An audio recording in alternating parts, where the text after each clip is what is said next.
Hey everybody, it's GregRBaird of GregRBaird.com. How are you today? It is a Tuesday, September 10th, and hanging out. And I wanted to come on here really quickly because I had posted yesterday about James Earl Jones passing at 93, and I was very sad to hear that because I did have a connection with him that I want to share. I wrote a little snippet yesterday on Facebook and on Instagram that I had met him. And a lot of people were very intrigued, like, Greg, how did you meet this guy? He was such an icon. I mean, it's just a legend. And I was so blessed to have met him. So I thought, I'm going to come on today in dedication to James Earl and talk about how I met him because it was kind of a funny story. So from 1996 to 2003, I worked at North Central Michigan College in Petoskey, Michigan.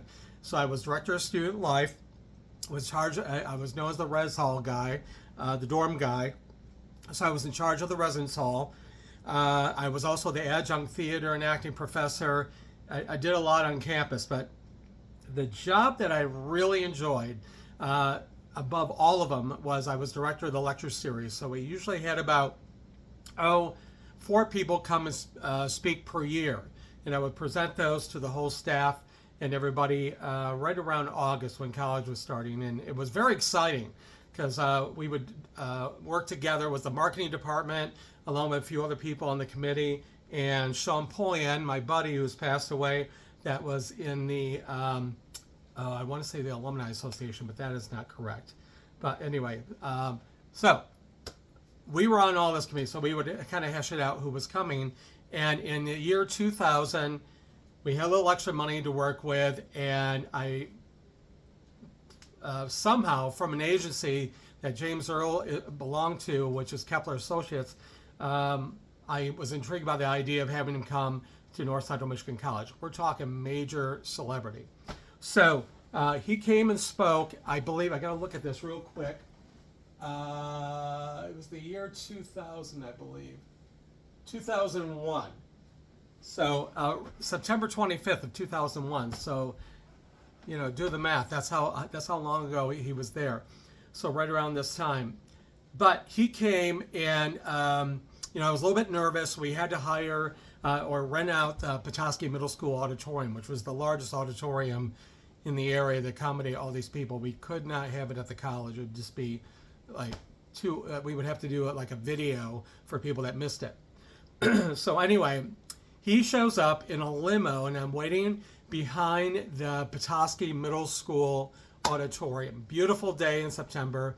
And his assistant, Fiona, I'm going to show you a picture right now of the 3 of us. Yeah, don't laugh at my vest. It was awful, and I was 80 pounds heavier at the time. Whew, that vest, oh my goodness, what was I thinking? Well, anyway, he shows up. Fiona is there a few minutes earlier to talk with me and everything. She was great. Red-haired gal, fun, very energetic. And he was very excited. James Earl was very excited to be in Michigan, especially in a little old northern Michigan in Petoskey. So I'm standing next to Fiona, waiting for James Earl to show up, and this limo pulls out.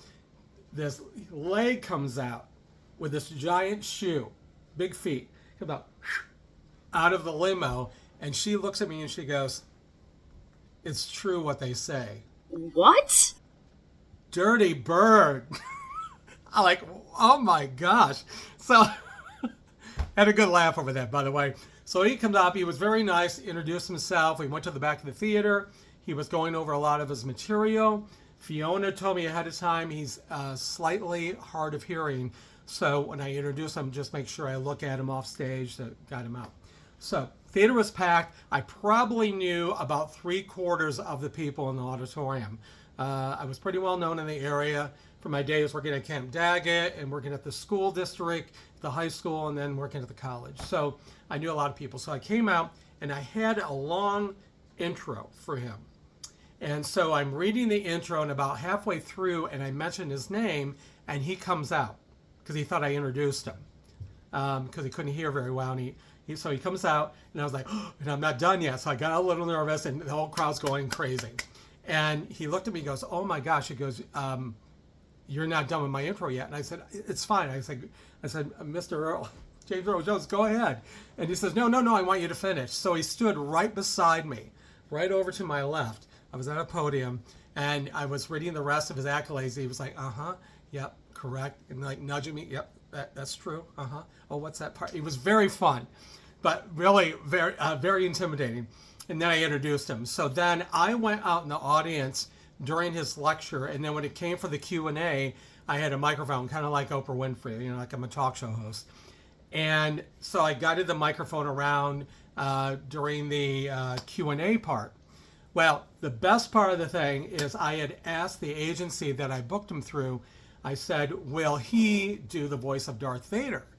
And Theo Mull, who was with Kepler Associates, said, well, usually if a young child asks for him to do the voice, he'll do it. I'm like, oh. So my friend Bobby was in the audience. He goes, Greg, is he going to do the voice of Darth Vader? And I said, I need to have a young kid, ask him. I said, have one of your kids. Like, oh, no, they're too shy. Like, oh, so it was getting towards the end of the lecture, and he had not done that yet. So I said, Mr. Jones, some people are asking if you would do the voice of Darth Vader. And he goes, I don't think so.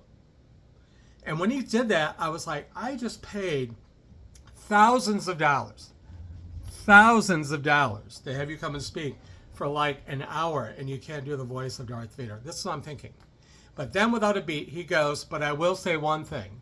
May the force be with you. And he walked off stage like as a true actor would have done. And the whole crowd went crazy. And that was his end, of his lecture and everything. And then later we had a reception for him at the Perry Davis Hotel. The photo that you saw of him and I and Fiona was taken there. He was just great. He called me like the talk of the town or the roundabout town or something because I knew people. But he was more than gracious. He was wonderful, professional, friendly. It was like a friend I knew for a long time. Stayed overnight there, and then he was gone the next day. So it literally was probably, I got to know him over the course of like maybe 6 hours. And I loved every minute of it. I love the connection. I've always been a huge fan like many of you have. So I hope you enjoyed the story. I'm so glad I could do that. James Earl, may your soul rest in peace. Thank you for everything that you gave us and gave the world. Everybody, please comment down below, if you will. Subscribe, like, and share, and I will talk to you in the next day or so. Thanks for tuning in. Take care.